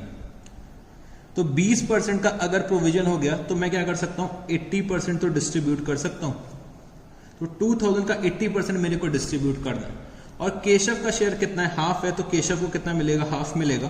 तो 2000 के 80% का हाफ, तो ये कितना निकल के आएगा, 800 रुपीज। तो हम लोगों ने रीवैल्यूएशन का ट्रीटमेंट कर दिया, रिजर्व्स का भी ट्रीटमेंट कर दिया। अब बच्चे मेरे को गुडविल का डिस्ट्रीब्यूशन करना है। तो मेरे को गुडविल जो बैलेंस शीट में दे रखी है, तो सबसे पहले हम लोग उसको राइट ऑफ कर देते हैं। तो मैंने यहाँ पे क्या लिखा, to goodwill account, to goodwill account. 3000 rupees की गुडविल हमें बैलेंस शीट में दे रखी है। तो बच्चे हाफ जो बनेगा वो केशव का शेयर बनेगा, मतलब 3000 रुपए जो दे रखे हैं बैलेंस शीट में गुडविल के, तो बच्चे 1500 रुपए मैं डेबिट कर दूंगा केशव के अकाउंट में। और जो रिमेनिंग 1500 रुपए वो मैं किसके अकाउंट में डेबिट करूंगा, मोहित के अकाउंट में डेबिट कर दूंगा। बट मेरे को यहाँ पे मोहित का अकाउंट बनाना नहीं है, तो मैंने यहाँ पे क्या करा, केशव का जो शेयर था, केशव का जो शेयर था गुडविल में, जो बैलेंस शीट में मेरे को गुडविल दे रखी है वो 1500 का था, तो वो मैंने यहाँ पे राइट ऑफ कर दिया। अब मेरे को ये दे रखा हुआ है goodwill of the firm was valued at ₹9000। तो बच्चे यहाँ पे मोहित जो है वो केशव के शेयर को गेन कर रहा है। केशव यहाँ पे सेक्रीफाइस कर रहे हैं और मोहित गेन कर रहे हैं, तो मोहित पेमेंट करेंगे केशव को। तो मैंने यहाँ पे क्या लिखा, बाय मोहित कैपिटल अकाउंट। मोहित पेमेंट करेंगे जितना वो गेन करेंगे। तो बच्चे यहाँ पे 9000 rupees goodwill of the firm दे रखी हुई है, और मोहित कितना गेन कर रहे हैं, बच्चे मोहित गेन कर रहे हैं हाफ और केशव सेक्रीफाइस कर रहे हैं हाफ। तो 9000 इंटू 1/2, मोहित पेमेंट करेंगे केशव को 4500 रुपीज शेयर ऑफ गुडविल। तो 4500 रुपीज का पेमेंट करेंगे मोहित केशव को for the share of goodwill. तो बच्चे हम लोगों ने यहाँ पे शेयर ऑफ गुडविल भी लिख दिया, तो मतलब हम लोगों ने रिवैल्यूएशन कर लिया, रिजर्व कर लिया, गुडविल का भी ट्रीटमेंट कर लिया। अब मेरे को चेक करना है कि क्या मेरे रिटायरिंग पार्टनर से रिलेटेड कोई अदर एडजस्टमेंट दे रखा है। तो यहाँ पे बच्चे अदर एडजस्टमेंट क्या दे रखा है कि हम लोग जो केशव का रीपेमेंट कर रहे हैं, मतलब केशव का पेमेंट कर रहे हैं, जो भी यहाँ पे ड्यूज निकल के आ रहे हैं केशव के, तो हम लोगों ने क्या करा है, अपने फर्नीचर को दे दिया है कि भाई केशव से कहा है कि आप ये फर्नीचर अपने घर पे लेकर चले जाओ। जो हमारा अनरिकॉर्डेड फर्नीचर था वो हम लोगों ने ये बोला कि भाई आप अपने घर लेकर चले जाओ। तो मैंने यहाँ पे क्या लिखा, टू फर्नीचर अकाउंट। फर्नीचर की बच्चे वैल्यू कितनी है, 2060। तो फर्नीचर जो है वो केशव अपने घर लेकर चले जाएंगे, और रिमेनिंग अमाउंट जो निकल के आएगा वो बच्चे हम लोग केशव के लोन अकाउंट में ट्रांसफर कर देंगे। तो मैंने यहाँ पे क्या लिखा, टू केशव्स लोन अकाउंट। तो अगर मैं टोटल करता हूँ क्रेडिट साइड का, तो क्रेडिट साइड का टोटल कितना आ जाएगा, 18870 प्लस 1030 प्लस 800 प्लस 4500। तो ये आ रहा है 25,200। और इसमें से हम लोग लेस क्या कर देंगे, 1500 माइनस 2060। तो ये बच्चे निकल के आ रहा है मेरा 21,640 रुपीज। तो 21,640 रुपीज हम लोग केशव के लोन अकाउंट में ट्रांसफर कर देंगे। तो चलो अब हमें केशव का लोन अकाउंट भी बनाना पड़ेगा। तो मैंने यहां पे क्या लिखा, केशव्स लोन अकाउंट, केशव्स लोन अकाउंट। तो चलो हम लोग अब केशव का लोन अकाउंट भी बना लेते हैं। तो बच्चे मेरे को यहाँ पे दे रखा हुआ है कि जो केशव के लोन का रीपेमेंट होगा, तो बच्चे 8000 रुपए तो हम लोग प्रिंसिपल का पेमेंट करेंगे, और बच्चे इंटरेस्ट का पेमेंट हम लोग अलग से करेंगे eight the rate of 5% per annum. तो सबसे पहले मैं यहाँ पे केशव के लोन अकाउंट में, केशव के लोन अकाउंट में उनके कैपिटल का बैलेंस ट्रांसफर कर देता हूँ। तो अप्रैल 1 को केशव जो है वो फर्म से रिटायर हो रहे हैं। तो मैंने यहाँ पे क्या लिखा, by Keshav's capital account, by Keshav's capital account. तो कैपिटल का बैलेंस जो हम लोगों ने ट्रांसफर करा है वो कितना करा है, 21640 ट्रांसफर करा है। अब यहाँ पे बच्चे जो हमें रीपेमेंट करना है वो बच्चे इन एनुअल इंस्टॉलमेंट्स करना है, मतलब हर साल हम लोग 8000 रुपए का प्रिंसिपल का पेमेंट करेंगे, और बच्चे इंटरेस्ट का पेमेंट करेंगे कितना, 5% पर एनम। ठीक है जी। तो अब मेरी पेमेंट की ड्यू डेट क्या बनेगी बच्चे, 31 मार्च को हम लोग पेमेंट करेंगे केशव को। तो मैंने यहाँ पे क्या लिखा, 2017 और बच्चे मार्च 31 को मेरी फर्स्ट ड्यू डेट निकल के आएगी। तो मैंने यहाँ पे क्या लिखा, बाय इंटरेस्ट। तो सबसे पहले मेरे को इंटरेस्ट कैलकुलेट करना पड़ेगा। तो मेरा अमाउंट आउटस्टैंडिंग कितना है, 21640 और रेट ऑफ इंटरेस्ट है 5% पर एनम। तो 21640 का अगर मैं 5% निकालता हूं तो इंटरेस्ट आ रहा है 1082। तो मैं यहाँ पे मार्च 31 को पेमेंट कर दूंगा केशव को। तो मैंने यहाँ पे क्या लिखा, टू बैंक अकाउंट। तो बच्चे हम लोग यहाँ पे 8000 रुपए तो प्रिंसिपल का रीपेमेंट कर रहे हैं और बच्चे 1082 इंटरेस्ट का पेमेंट कर रहे हैं। तो टोटल कितना हो गया, 9082। और बच्चे 31 मार्च से मेरा ईयर एंड है। तो मैंने यहाँ पे क्या लिखा, टू बैलेंस कैरी डाउन। तो मेरा बैलेंस कैरी डाउन कितना आ जाएगा, 21640 माइनस 8000। तो अगर हम लोग कैलकुलेट करते हैं तो ये आ रहा है मेरा 13640। और अगर हम लोग यहाँ पे टोटल निकालते हैं तो टोटल मेरा कितना आ जाएगा, टोटल बच्चे आ जाएगा मेरा 22722। फिर मैंने यहाँ पे लिखा अप्रैल 1 बाय बैलेंस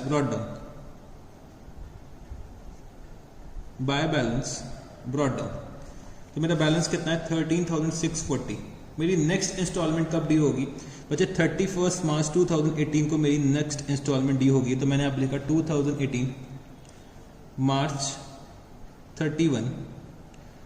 तो मेरे को यहाँ पे इंटरेस्ट का कंप्यूटेशन करना पड़ेगा। तो मेरा अमाउंट आउटस्टैंडिंग है 13640, रेट ऑफ इंटरेस्ट क्या है 5% पर एनम। तो 13640 का अगर मैं 5% कैलकुलेट करता हूं तो ये कितना आ जाएगा, 682। तो हम लोग यहाँ पे 2018 में मार्च 31 को पेमेंट कर देंगे। तो मैंने यहाँ पे क्या लिखा, टू बैंक अकाउंट। तो बच्चे 8000 रुपए तो प्रिंसिपल का अमाउंट है और हम लोग इंटरेस्ट का भी पेमेंट कर रहे हैं 682 रुपीज का। तो टोटल कितना हो गया, 8682। अब मेरा बैलेंस कैरी डाउन कितना आ जाएगा, बैलेंस कैरी डाउन आ जाएगा 13640 माइनस 8000। तो ये आ रहा है 5640। तो अगर हम लोग यहाँ पे टोटल करते हैं तो कितना आ जाएगा बच्चे, टोटल आ जाएगा मेरा 14,322। फिर मैंने यहाँ पे लिखा अप्रैल 1 बाय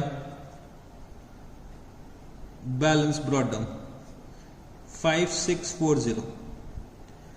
अब मेरी नेक्स्ट इंस्टॉलमेंट ड्यू होगी 31 मार्च 2019 को।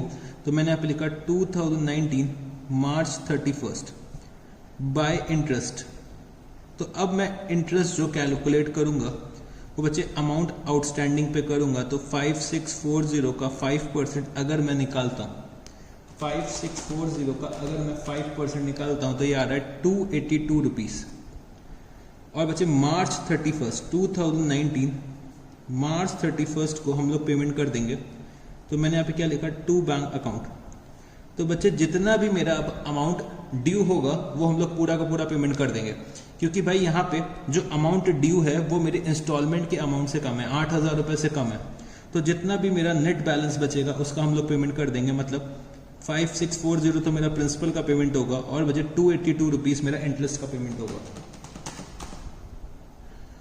तो हम लोगों ने पेमेंट करा है 5922 का। तो यहाँ पे जो केशव का लोन अकाउंट है बच्चे वो सेटल हो गया। तो हम लोगों ने यहाँ पे क्वेश्चन नंबर 44 कंप्लीट कर लिया। तो बच्चे ऐसे हमें क्या करना पड़ेगा, केशव का लोन अकाउंट बनाना पड़ेगा। तो यहाँ पे दे रखा हुआ है कि भाई हम लोगों को एनुअली 8000 रुपए पे करने हैं और बच्चे इंटरेस्ट का पेमेंट अलग से करना है। तो इस क्वेश्चन में मेरे को केशव का कैपिटल अकाउंट बनाना था, जिससे कि मैं ये कंप्यूट कर सकूं कि भाई लोन अकाउंट में कितना ट्रांसफर होना है। तो सबसे पहले हम लोगों ने कैपिटल अकाउंट बनाया और बच्चे अमाउंट कंप्यूट करा कि कितना मेरे को केशव के लोन अकाउंट में ट्रांसफर करना है। फिर मैंने यहाँ पे केशव का लोन अकाउंट भी प्रिपेयर कर दिया। तो क्वेश्चन नंबर 44 में मेरा यहाँ पे कंप्लीट होता है। अब हम लोग चलते हैं अपने नेक्स्ट क्वेश्चन पर।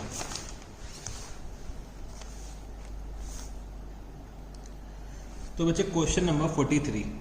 क्वेश्चन नंबर 43 में मेरे को क्या दे रखा हुआ है, A B and C are partners in the firm, C retires on 1st January 2018 and the amount due to C after all adjustments amount to rupees 1 lakh. It is agreed to pay this amount in half yearly installment of rupees 50,000 each along with interest at the rate of 12% per annum. If the books of the firm are closed on 31st March every year, prepare C's loan account. तो बच्चे यहाँ पे मेरे तीन partners हैं, A B and सी। सी जो है वो फर्म छोड़ के जा रहे हैं ऑन 1st January 2018। अमाउंट जो ड्यू है सी को वो कितना है, 1 लाख रुपीस है। और बच्चे जो हमें पेमेंट करना है सी का, वो बच्चे हाफ ईयरली इंस्टॉलमेंट्स में पे करना है of rupees 50,000 each along with interest at the rate of 12% per annum. तो बच्चे 50,000 रुपए की तो इंस्टॉलमेंट होगी और इंटरेस्ट का पेमेंट हम लोग अलग से करेंगे। If the books of the firm are close on 31st March every year, prepare C's loan account. तो बच्चे मेरे को यहाँ पे सी का लोन अकाउंट बनाना है। तो इस क्वेश्चन में एक खास बात है, इसीलिए मैं आपको ये क्वेश्चन करा रहा हूँ। आप लोग सोच रहे होंगे कि भाई आप ये मेरे को क्यों क्वेश्चन करा रहे हैं, ऐसा क्वेश्चन तो अभी अभी हम लोगों ने एग्जाम्पल में करा है। तो इस क्वेश्चन में कुछ खास बात है, जब हम लोग क्वेश्चन सॉल्व करेंगे तब आपको समझ में आ जाएगी। ठीक है जी। तो चलो अब हम लोग पहले क्वेश्चन को स्टार्ट करते हैं और हम लोग देखते हैं कि भाई इस क्वेश्चन में खास बात क्या है। तो क्वेश्चन नंबर 43 मैंने यहाँ पे क्या लिखा, सी's लोन अकाउंट। सी के लोन अकाउंट को मेरे को प्रिपेयर करना है, सी's लोन अकाउंट।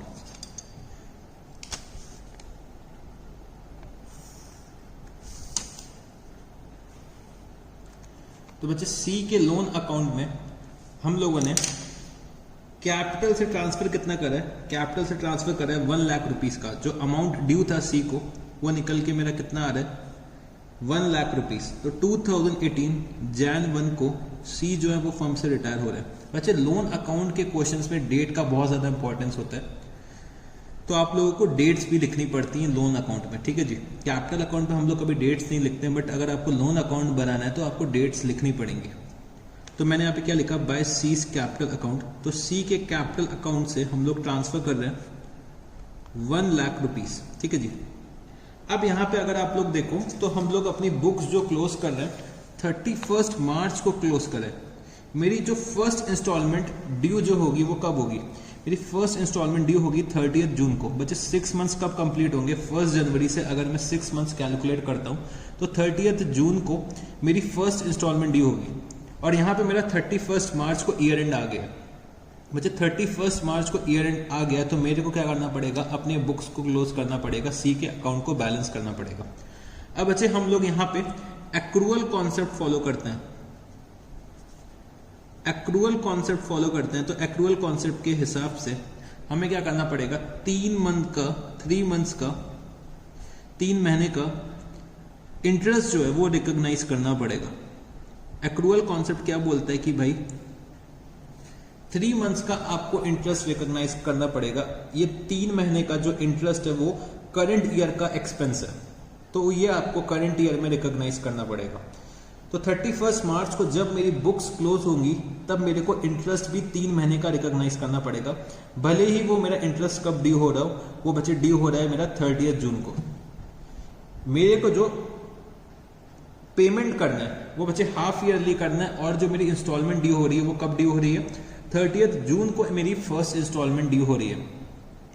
और जो मेरे को यहाँ पे पेमेंट करना है वो कब करना है, 30th जून को पेमेंट करना है। बट 31st मार्च को मेरे को क्या करना पड़ेगा, अपने बुक्स को क्लोज करना पड़ेगा, अपने अकाउंट्स को बैलेंस करना पड़ेगा। तो बच्चे हम लोग एक्रूअल कॉन्सेप्ट को फॉलो करते हैं, तो एक्रूअल कॉन्सेप्ट के हिसाब से, एक्रूअल कॉन्सेप्ट के अकॉर्डिंग हमें क्या करना पड़ेगा, 3 महीने का इंटरेस्ट रिकॉग्नाइज करना पड़ेगा। तो मैं यहाँ पे क्या लिखूंगा, मार्च 31st,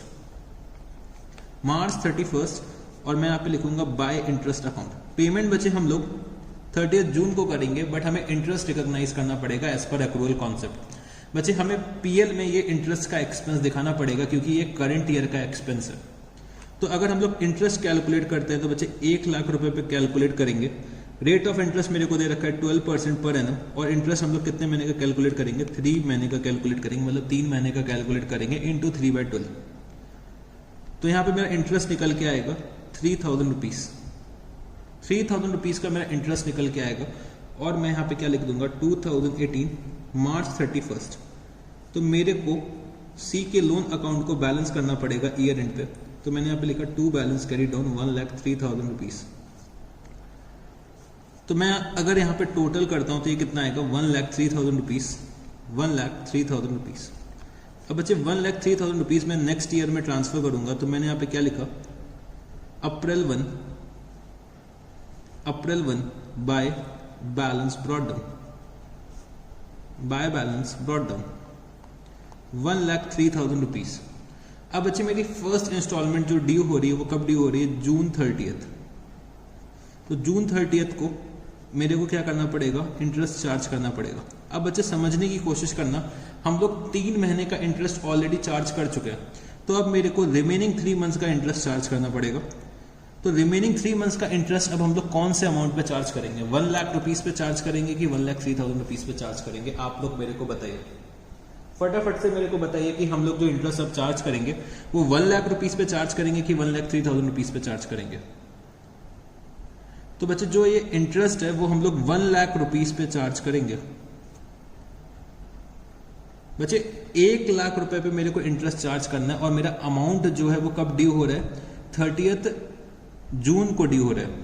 अब मेरा बच्चे ईयर एंड आ गया तो मेरे को इंटरेस्ट कैलकुलेट करना पड़ेगा as per accrual concept. But जो मेरा इंटरेस्ट होगा वो बच्चे 6 महीने का ही तो निकालेंगे हम लोग 1 लाख रुपए पे। मेरा अमाउंट आउटस्टैंडिंग क्या, 1 लाख रुपए ही तो था। मेरा अमाउंट आउटस्टैंडिंग कितना था, 1 लाख रुपए था। अब बच्चे ईयर एंड आ गया, इसी वजह से मेरे को इंटरेस्ट का कैलकुलेशन करना पड़ा। ईयर एंड आ गया है तो मेरे को इसी वजह से इंटरेस्ट का कैलकुलेशन करना पड़ा। तो मैंने यहाँ पे 3,000 रुपए इंटरेस्ट चार्ज कर दिया। मेरा बैलेंस ब्रॉट डाउन कितना आ गया, 1,03,000 रुपए आ गया। बट एक्चुअली में मेरा अमाउंट आउटस्टैंडिंग कितना, 1 लाख रुपए ही तो आउटस्टैंडिंग है। अगर मान लो यहाँ पे 31 मार्च को ईयर एंड नहीं होता, ईयर एंड मेरा हो रहा होता 31 दिसंबर को, तो आप लोग क्या ये एंट्री करते? नहीं करते सर। तो हम लोग डायरेक्टली 30 जून को इंटरेस्ट कैलकुलेट करते, 1 लाख पे 12% इंटू 6/12। अब ईयर एंड हो रहा है तो इसकी वजह से ये थोड़ी ना हो गया कि मेरा अमाउंट आउटस्टैंडिंग 1,03,000 रुपए हो जाएगा। तो मेरे को इंटरेस्ट जो कैलकुलेट करना है वो बच्चे 1 लाख रुपए पे ही करना पड़ेगा। तो यहाँ पे जो हमारे बच्चे हैं वो गलती कर देते हैं, यहाँ पे क्या लिख देते हैं, 1,03,000 रुपए लिख देते हैं। तो ये बच्चे अक्सर एग्जाम में गलती करते हैं। तो हमें यहाँ पे क्या लिखना है, 1 लाख रुपए लिखना है, क्योंकि भाई हम लोग इंटरेस्ट जो कैलकुलेट कर रहे हैं अमाउंट आउटस्टैंडिंग पे कर रहे हैं। हमारा अमाउंट आउटस्टैंडिंग 1 लाख रुपीज है। ये बच्चे हमारा इंटरेस्ट अक्रू तो हो गया बट अभी तक ड्यू नहीं हुआ है। इंटरेस्ट अक्रू हो गया बट अभी तक ड्यू नहीं हुआ है, ये मेरा अमाउंट आउटस्टैंडिंग नहीं है। तो 1 लाख पे मैं अब जो इंटरेस्ट कैलकुलेट करूंगा वो 12% पे करूंगा और 3 मंथ्स का अब इंटरेस्ट कैलकुलेट करूंगा, क्योंकि मैं ऑलरेडी 3 महीने का इंटरेस्ट चार्ज कर चुका हूं। तो यहां पे अगर मैं लिखता हूं तो मेरा इंटरेस्ट कितना आ जाएगा, 3,000 रुपीज फिर से आ जाएगा। अब अच्छा ये 3,000 और 3,000 मिलके कितना हो गया, 6,000 रुपए हो गया। तो मेरे को 6 महीने का 6,000 रुपए ही तो इंटरेस्ट चार्ज करना था। अब बच्चे जो अब मैंने 6,000 रुपए का इंटरेस्ट चार्ज करा है तो बच्चे मेरा इंटरेस्ट क्या हो गया, ड्यू हो गया। अब मेरा क्या हुआ, इंटरेस्ट ड्यू हुआ। अभी तक मेरा इंटरेस्ट ड्यू नहीं हुआ था, इसीलिए अमाउंट आउटस्टैंडिंग का पार्ट नहीं था। अमाउंट आउटस्टैंडिंग भले ही मेरा 1 लाख रुपए, बट मेरा बैलेंस ब्रॉट डाउन कितना आ रहा है, 1,03,000 रुपए। 1,03,000 में अमाउंट आउटस्टैंडिंग मेरा कितना है, 1 लाख है, क्योंकि 3,000 रुपए अभी तक ड्यू ही नहीं हुए हैं तो आउटस्टैंडिंग कैसे हो सकता है। तो जून 30 को हम लोग पेमेंट कर देंगे टू बैंक अकाउंट। तो पेमेंट हम लोग कितने का कर रहे हैं बच्चे, 50,000 रुपए का तो प्रिंसिपल है और 6,000 रुपए का इंटरेस्ट है।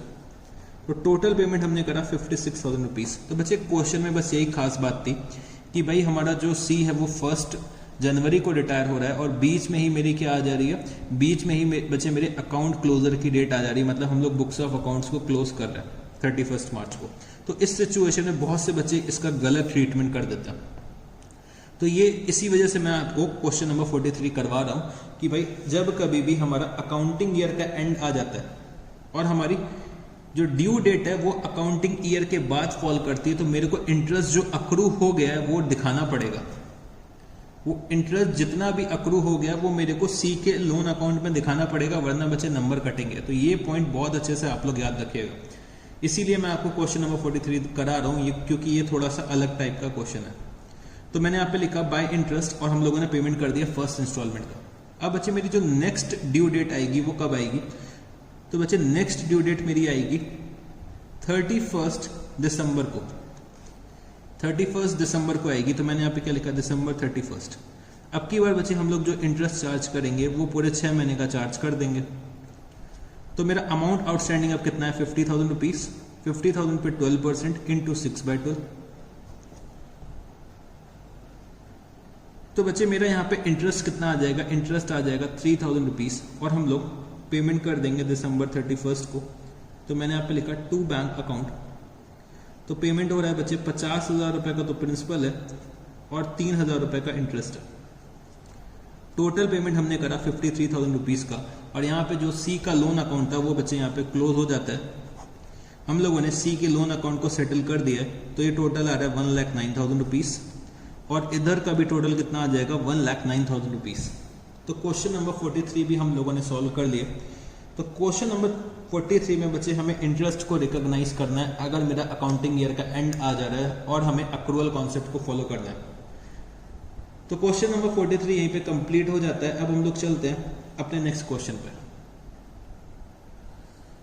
तो बच्चे क्वेश्चन नंबर 48, क्वेश्चन नंबर 48 में मेरे को क्या दे रखा हुआ है, P and O were partners. On 31st March 2013, P retired from active partnership and his share of the following was ascertained on the date of retirement. Goodwill 1 lakh rupees, interest on capital 2,500 rupees, salary 7,500 rupees, drawings 1 lakh rupees, interest on drawings 10,000 rupees, share of profit 1,25,000 rupees, capital 3,75,000 rupees. The amount due to P was to be kept with the firm as a loan bearing interest at the rate of 10% per annum and was to be paid to P by annual installments of rupees 2,50,000 each, interest being calculated at the rate of 10% per annum on the unpaid balances. The first installment was paid on 31st March 2014.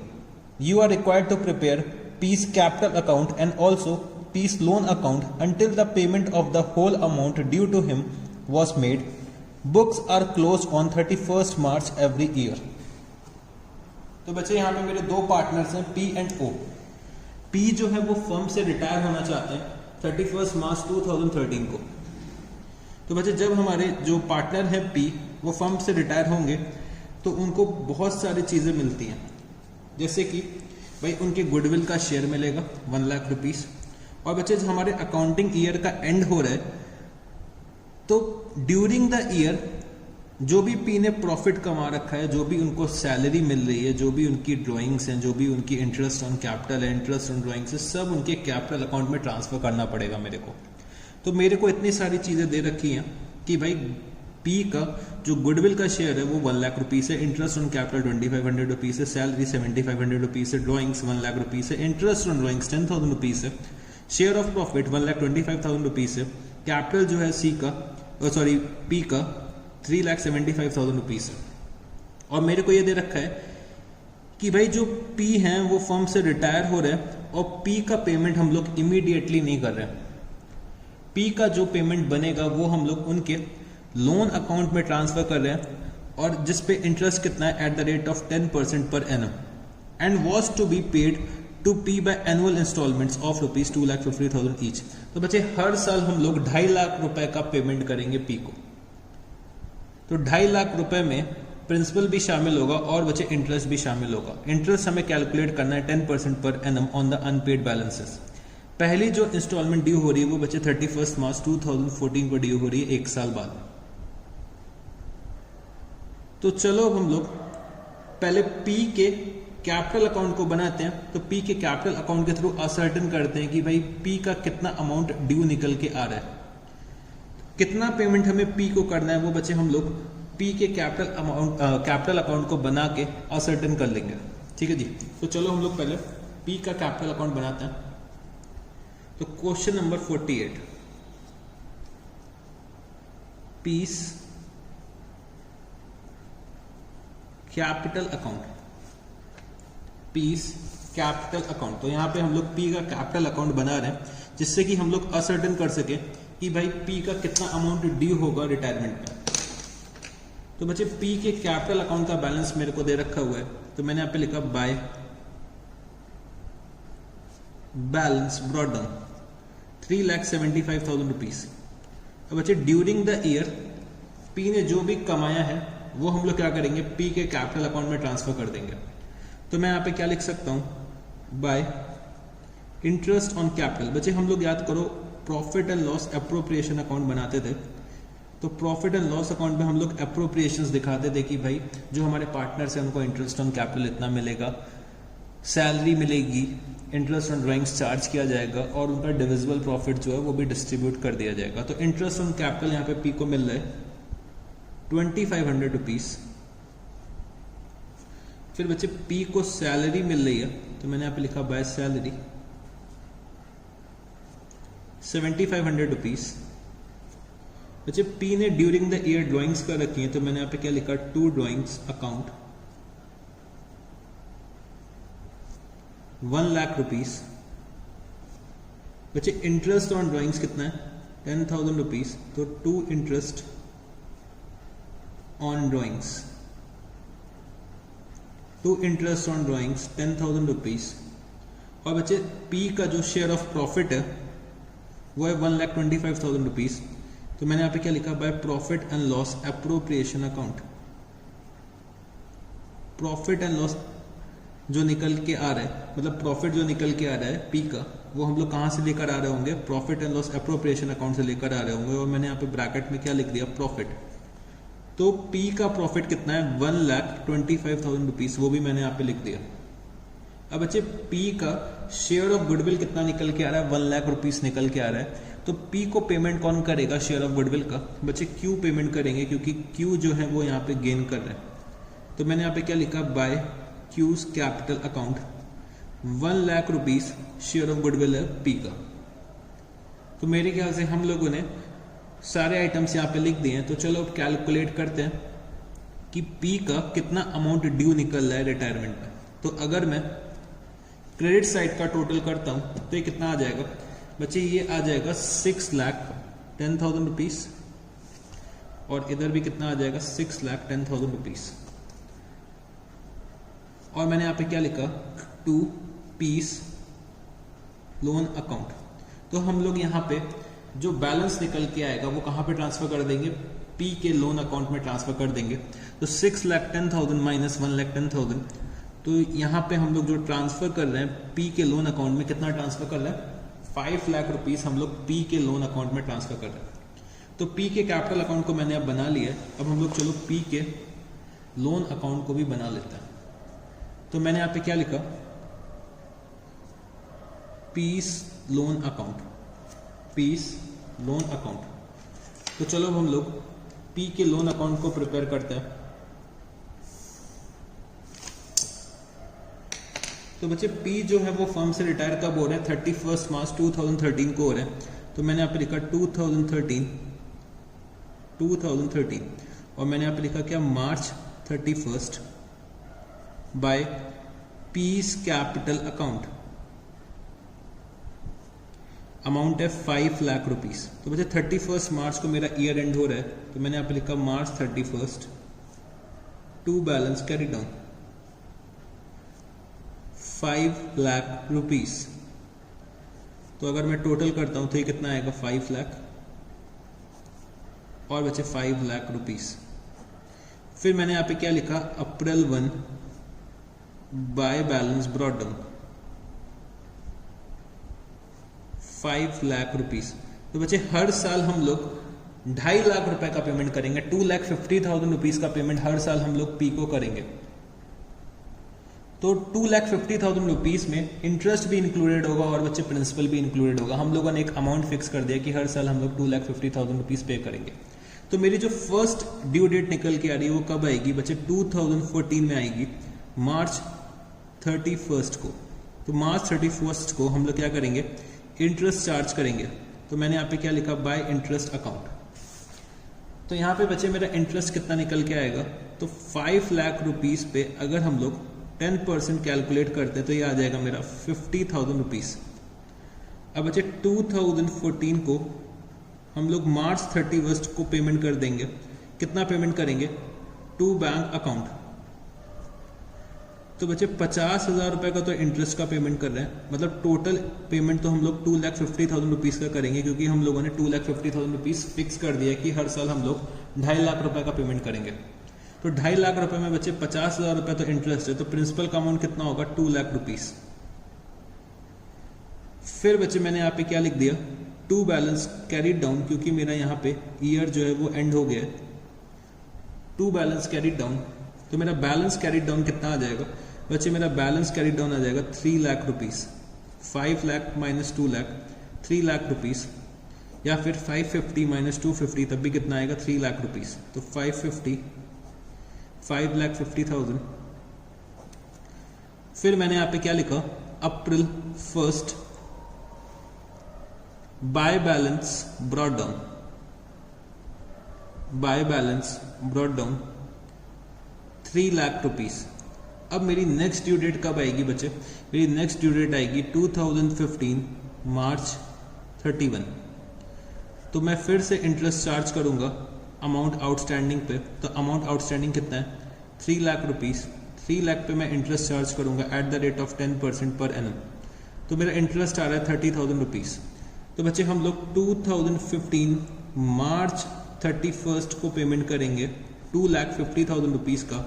तो मैंने यहाँ पे लिखा to bank account 2,50,000 rupees.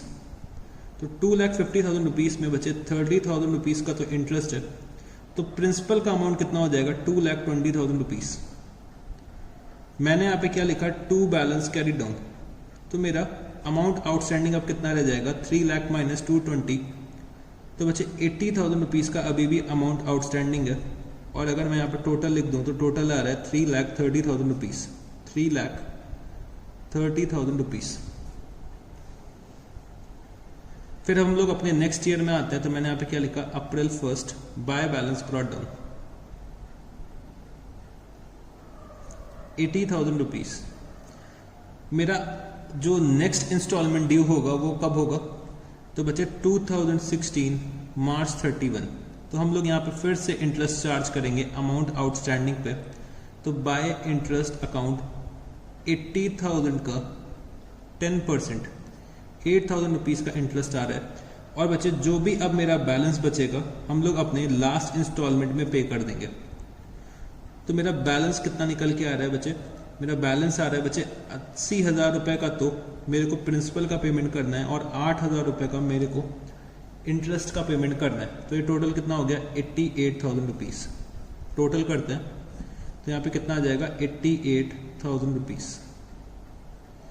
तो बच्चे हम लोगों ने यहाँ पे पी का लोन अकाउंट भी बना लिया है। तो पी के लोन अकाउंट में हम लोगों को क्या करना था इस बार बच्चे, हम लोगों को एक फिक्स्ड अमाउंट का रीपेमेंट करना था, जो हम लोगों ने फिक्स कितना करा 2,50,000 रुपीज़। और हम लोग पेमेंट जो करेंगे वो कैसे करेंगे, एनुअली करेंगे। तो 2,50,000 रुपीज़ में इंटरेस्ट भी शामिल है, प्रिंसिपल भी शामिल है। तो मैं हर बार अमाउंट आउटस्टैंडिंग पे इंटरेस्ट कैलकुलेट कर रहा हूँ और पेमेंट कितना दिखा रहा हूँ 2,50,000 रुपीज़ का।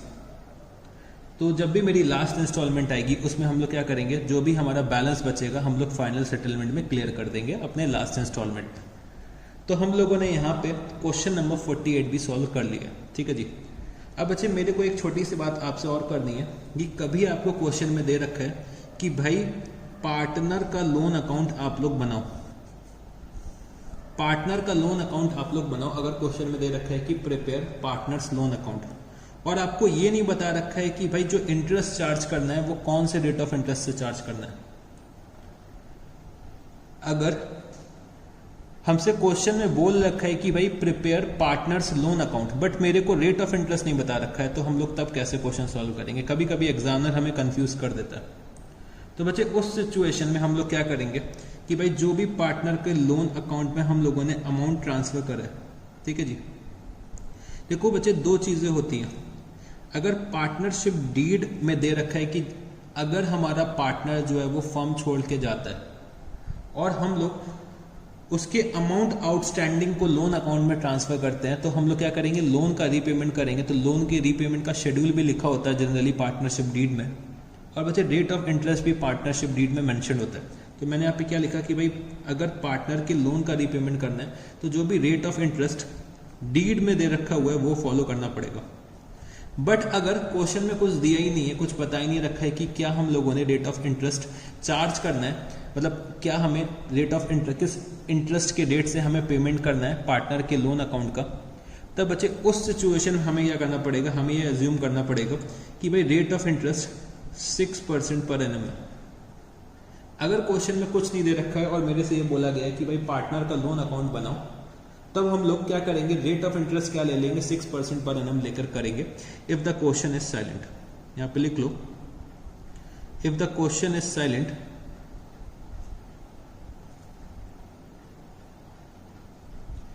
assume 6% per annum ROI rate of interest.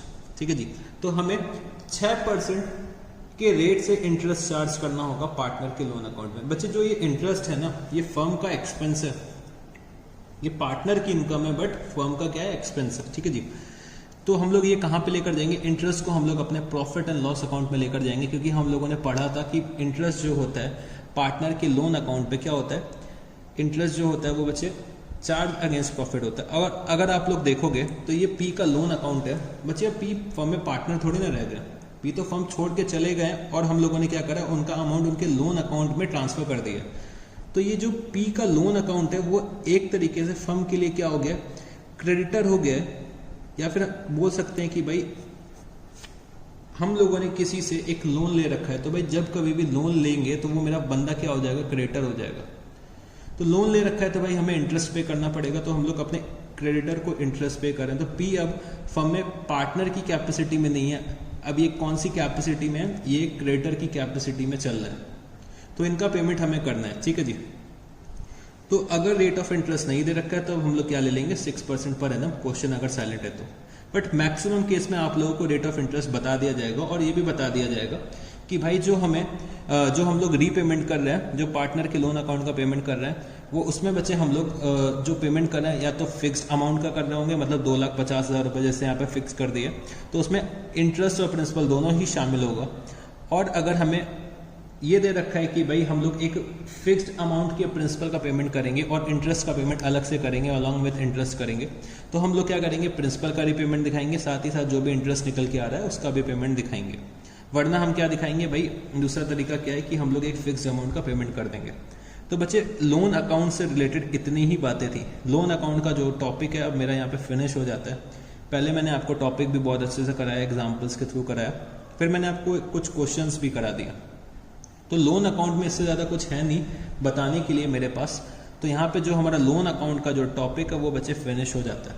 अब बस मेरा एक लास्ट टॉपिक बचा रह गया, वो अब हम लोग ब्रेक के बाद करेंगे। तो आप लोग क्या करिए, एक ब्रेक ले लीजिए, छोटा सा 10-15 मिनट का, चाय कॉफ़ी पी लीजिए, अपने आप को रिफ्रेश कर लीजिए, फिर हम लोग अपने लास्ट टॉपिक को शुरू करते हैं रिटायरमेंट के। और ब्रेक के बाद जो हम लोग लास्ट टॉपिक पढ़ेंगे रिटायरमेंट का, बच्चे 1 आवर में या फिर 1 आवर 10 मिनट्स या 15 मिनट्स में हमारा लास्ट टॉपिक भी फिनिश हो जाएगा। तो यहाँ पे मेरा जो रिटायरमेंट का चैप्टर है वो पूरी तरह से कंप्लीट हो जाएगा। तो चलो अब हम लोग ब्रेक के बाद मिलते हैं। आप लोग एक ब्रेक ले लीजिए, कुछ चाय कॉफ़ी पी लीजिए, अपने आप को रिफ्रेश कर लीजिए, तो फिर हम लोग मिलते हैं ब्रेक के बाद।